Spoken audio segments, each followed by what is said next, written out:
Hi, my name is Courtney Grunwald, and this is my audience. My speech is on eating disorders. Eating disorders are any range of psychological disorders characterized by abnormal eating disorders. The two most common eating disorders are anorexia and bulimia. Eating disorders are very dangerous and can cause many problems. There are many experiments with eating disorders to figure out if parental eating disorders predict eating disorders in their children, whether personal prototype is a risk factor of eating disorders, and what the linkage is between eating disorders and depression. It talks about whether or not eating disorders in parents predict eating disorders in their children in the article, Do Eating Disorders in Parents Predict Eating Disorders in Children? Eating disorders are most common in adolescents and young women, and they increase the rate of mortality and morbidity. The mortality ratio in anorexia is 5.9, and in bulimia it is 1.9. Studies show that even after being diagnosed with an eating disorder for 8 to 10 years, 15 to 30% of patients continue to suffer from an eating disorder. This can affect their ability to function in education, employment, and relationships. It has been shown that maternal eating disorders predict eating disorders in their daughters.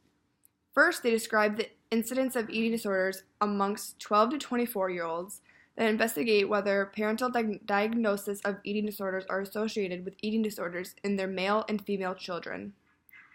For this study, participants were followed for about 5 years in 1996 and 2007. Amongst all the parental eating disorders, 61 were diagnosed with anorexia and 24 with bulimia. The rates were overall more common in females than males. To conclude, they found out that eating disorders in parents are associated with eating disorders in children.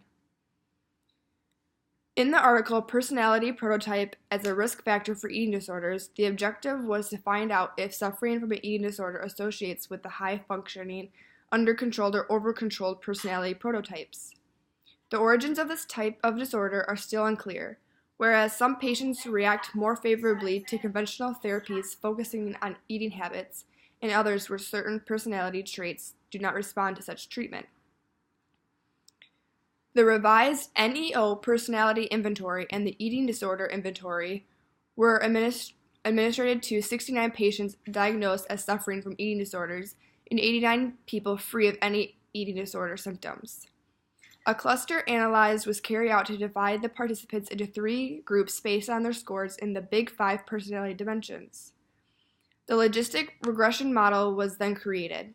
The results were that the uncontrolled group had a risk of 6.517 times more likely of suffering than an eating disorder than the high-functioning group. The over-controlled group had a risk of 15.972 times more than likely to suffer from an eating disorder than the high-functioning group. In the last article, Shame, Self-Criticism, Perfectionism, Self-Presentation, and Depression in Eating Disorders, it states that eating disorders are one of the most threatening psychopathological conditions that is characterized by an overwhelming consuming drive to be thin and fear of gaining weight with a loss of control over eating.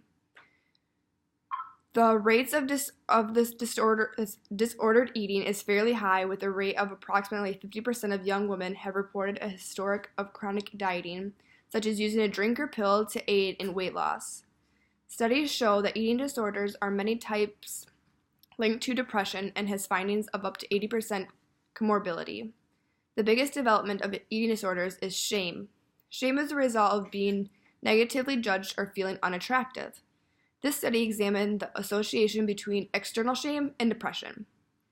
121 women diagnosed with eating disorders, according to the Eating Disorder Examination, completed a battery of self-report questionnaires to assess external shame, self-criticism, perfectionism, self-presentation, and depression.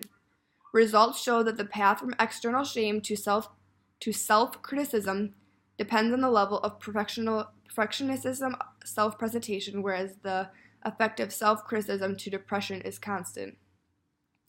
Overall, there has been many experiments to find out more about eating disorders. One experiment showed that parents with eating disorders predict eating disorders in their children, typically female children. In another experiment, they came to find out that an uncontrolled group was roughly 6.5 times more likely to suffer from eating disorders than the high-functioning group, and an over-controlled group was nearly 16 times more likely to suffer from eating disorders than the high-functioning group. In the last experiment, they were looking for a linkage between depression and eating disorders, and found that one's self-criticism or shame most likely depends on the person's level of perfectionism or their self-presentation, and the effect of self-criticism on depression is constant.